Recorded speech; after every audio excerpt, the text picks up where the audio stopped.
যেটা X-ray film যেটা ওইটা হলো ইয়ে থাকলে না, কাস্টমসে থাকলে না।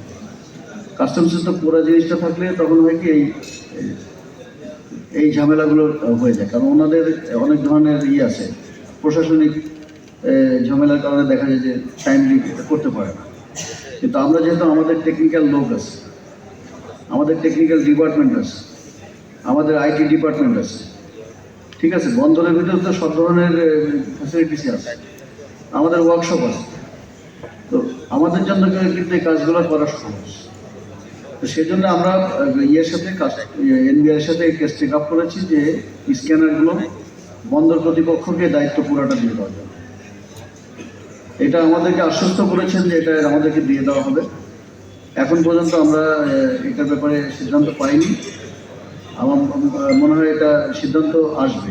আমাকে মৌখিকভাবে যেটা বলা হয়েছে এটা আমাদেরকে দিয়ে দেওয়া হবে। তো দিয়ে দিলে আপনার আর এই সমস্যা থাকবে না। তখন কিন্তু আমরা এক্সপোর্ট ইম্পোর্ট কাগজ যেটাই হোক, স্ক্যানার কন্ট্রোল রুম থেকে আমি দেখবো যে ভেহিকেল মুভ করতেছে, স্ক্যান হয়ে যাচ্ছে, স্ক্যানের সব কিছু রেকর্ড থাকে। নাইলে তো আপনার স্ক্যানার প্রয়োজনটা কি বলেন? আমার স্ক্যানারও ইউজ হবে, আবার ফিজিক্যালি দেখবো। এটা তো কয়েকটা নোট করলাম, আমরা নিজেরা একটু বসবো, বসে আমরা দেখবো যে শিডিউলিংটা করা যায় কিনা, বুঝছেন? যদি বাস্তবসম্মত হয় আমরা করবো। আবার অনেক সময় দেখা যায় শিডিউলিং করলাম, এরপর দেখা গেলো অন্যদিকে সমস্যা সৃষ্টি হবে।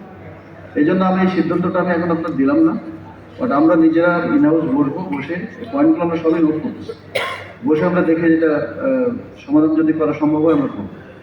ঠিক আছে, সিটি কর্পোরেশন, সিডিএ এবং জেলা প্রশাসন ওনারা উদ্যোগ নিয়েছেন যে কোনো ধরনের আবর্জনা যেন ড্রেনে এবং ইয়েতে না পড়ে, এবং ওনারাও কিন্তু ওই ওনাদের জায়গাগুলো পরিষ্কার করে ক্লিয়ার করে দিচ্ছে। এটা আশা করি মে মাসের ভিতরে ইনশাল্লাহ হয়ে যাবে। আপনার এবার একটা হয়তো বা ভালো একটা দেখবেন। আর আমরা কিন্তু প্রতি জোয়ার ভাটা যেটা ইয়েতে হয় অমাবস্যা পূর্ণিমাতে, তখন আমরা রেকর্ড করতেছি যে কারেন্ট এইটা মানে কতটুকু স্পিডে আপনার পরিবর্তন হচ্ছে, ওইটা আমরা দেখতেছি যে হ্যাঁ খালের মুখের কথা আমি বললাম যে খালের মুখটা আমরা ওটা করতেছি, আমাদের এমপিবিএস রেজাল্টটা করছি, যেখানে যতটুকু সম্ভব আমাদের মানে নদীর ভিতরে যাতে কোনো ধরনের সমস্যা না হয় এটা আমরা কাজ করে যাচ্ছি। আর তাছাড়া আপনাদের জন্য আরেকটু বলতে পারি চাই যে বে টার্মিনাল যেটা হচ্ছে, বে টার্মিনালে কিন্তু ওখানে টোটাল আপনার একটা এনভায়রনমেন্টাল ফ্রেন্ডলি একটা থাকবে, ড্রেনেজ সিস্টেম, এবং ওখানে আপনার একটা থাকবে মানে ইকোসিস্টেম থাকবে, ওটা আধুনিক। তো সেখানে আপনার কিন্তু আসলে ওই এই সমস্যাগুলো ওখানে থাকবে না, ওটা একদম মানে সায়েন্টিফিক ওয়েতে ডিজাইন করে করা হচ্ছে। ঠিক আছে, আমাদের ভিতরে যারা কমিউনিটি আছে, কমিউনিটি, স্কুল, কলেজ এবং আমাদের যারা বন্দরে যারা ভিতরে ব্যবহার করে, আমরা এখানে লিফলেটও তৈরি করেছি। এই লিফলেটটা বোধ হয় খুব রবিবার থেকে আমরা ওটা লিফলেটও বিতরণ করবো। করণীয়, বর্জনীয়, অনুসরণ করণীয় এগুলো কি আছে, হ্যাঁ এইটা হলো একটা। তাছাড়া হলো আপনার এই আমরা কোঅর্ডিনেশন করে বিভিন্ন সংস্থার সাথে, যেমন সিটি কর্পোরেশন, তারপরে সিডিএ, জেলা প্রশাসন, এই সবার সাথে সমন্বিতভাবে আমরা কাজ করতেছি, যাতে প্রত্যেকের যেন যার যার যে দায়িত্বে ওই কাজগুলো করে ফেলে। এগুলো কমপ্লিট হয়ে গেলে আমার মনে হয় এবার বর্ষার মৌসুমে যখন ট্র্যাশ আউট হয়ে যাবে এগুলো, তখন অ্যাটলিস্ট আপনার এই জলাবদ্ধতার এই সমস্যা থাকবে না এবং পরিবেশ দূষণের বিষয়ও থাকবে না।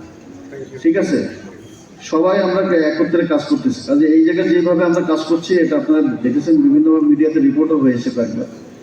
আমরা এখানে অনেক পয়সা খরচ করছি, বাট এটা মেনলি করা হচ্ছে সাধারণ মানুষের যাতে জলাবদ্ধতা এবং পরিবেশ দূষণের যাতে কোনো শিকার না হয়। যে টোটাল যে এক্সপোর্ট ইম্পোর্ট এটা সহজ হোক, এটা আরও প্রতিযোগিতামূলক হোক, ব্যবসা বান্ধব হোক, এবং মানুষ এই বন্দরকে নিয়ে গর্ব করুক, মানুষ এটা বন্দরের যে ব্যবহার বান্ধব হোক, এবং সবাই যেন ব্যবসা করতে পারে অবাধে নির্বিঘ্নে, সেই দিকে আমরা লক্ষ্য রাখছি। এবং কোথাও যেন অনিয়ম এবং বিশৃঙ্খলা এগুলো না থাকে, সেইটার জন্য যেখানে যেখানে মেজার নেওয়ার আমরা এটা নিচ্ছি। আমরা কোথাও এটা নিয়ে পিছপা হচ্ছে না। যত বড় ধরনের চ্যালেঞ্জে আসুক, আমরা সঠিক কাজটা করার জন্য আমরা সবাই সর্বোচ্চ চেষ্টা করে যাচ্ছি। এই হলো, আমি সংক্ষেপে বললাম। আমি লিখিত স্ক্রিপ্টে অনেক কিছু দিয়েছি, এটা বললাম না। মত বিনিময় সভায় আমার মনে হয় মত বিনিময় সভায় আমাদের মানে চোখে চোখে রেখেই কথা বলা উচিত। তো সেই জন্য আমি এভাবে সংক্ষেপে আপনাদেরকে বললাম যে আপনারা লক্ষ্য রাখবেন যেন আমাদের বন্দরের এফিসিয়েন্সি, বন্দরের ওভারঅল কার্যক্রম এটা যেন সুন্দরভাবে চলে, এবং যেখানে যেখানে আপনারা মনে করবেন যে বস্তুনিষ্ঠ সংবাদ পরিবেশন করবেন, আমাদের যেখানে যেখানে সহযোগিতা দরকার আপনারা চাবেন, আমরা সবসময় প্রস্তুত আছি। এই ব্যাপারে আমরা কখনো পিছাবো না, ঠিক আছে? এবং আমি মনে করি যে মিডিয়া আসলে আমাদের এই টোটাল বন্দর অপারেশনের হলো একটা অঙ্গ।